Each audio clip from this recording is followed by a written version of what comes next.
Hey, this is Exit Centurion, and today I want to talk to you guys about the worst part of hell. The reality is that a lot of us just don't understand the intricacies and how devastating it is to us to go to hell. See, hell is a place in which it's eternal pain, right? The three worst parts of hell are as followed. And listen, I want you guys to understand this. God is tugging at my heart to allow you guys to get into this, to allow you guys to feed on this, and to allow you guys to grow in your faith and understanding, okay? Matthew 22:13 says, "Then said the king, God, to the servants, bind him hand and foot, and take him away, and cast him into outer darkness. There shall be weeping and gnashing of teeth." See, the day in which you get judged, God will see you, and God will tell his servants, cast them out into the darkness, where there will be weeping and gnashing of teeth. If God wasn't a just God, he wouldn't give you the opportunity to one day see him face to face and account for your sins. But the reality is that hell wasn't made for us. Hell was not made for us. Right? So let's go to Revelations 20:10. And it says, "The devil that deceived them was cast into the lake of fire and brimstone, where the beast and the false prophets are, and shall be tormented day and night forever and ever."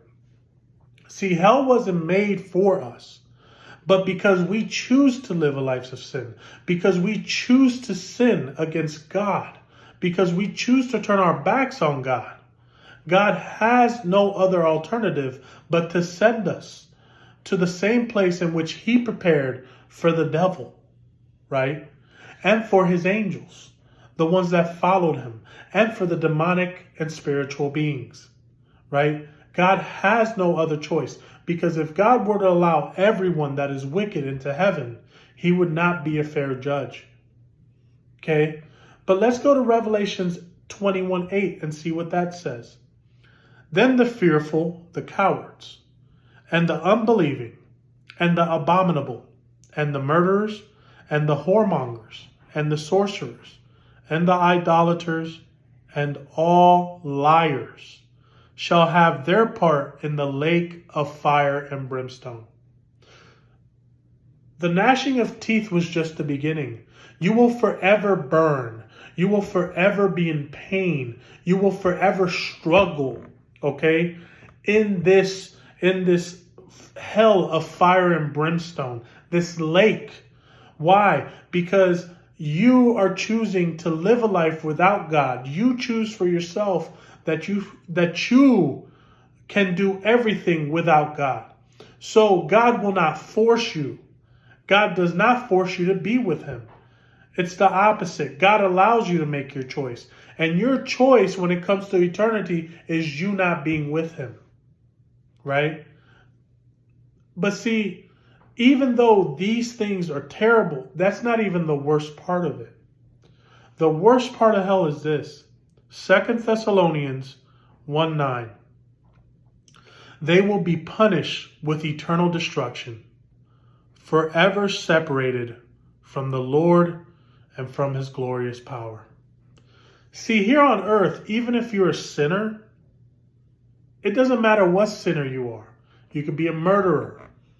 You could be, I don't even want to name some of the other sins that are out there in the world, right?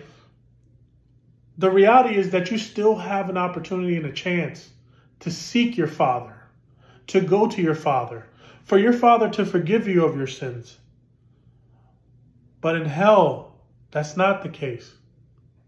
In hell, there is no looking for God, because God will turn his back on you. No matter how much you cry, no matter how much pain you're in, no matter what you're going through. See, here on earth, we take it for granted, because even sinners that have chosen to turn their back on God, even here on earth, still have good days. But in hell, there's no such thing.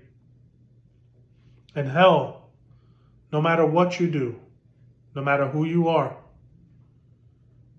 you will never get away from the pain of being separated from our Father. Anyway, Sexy Centurion, see you guys next time.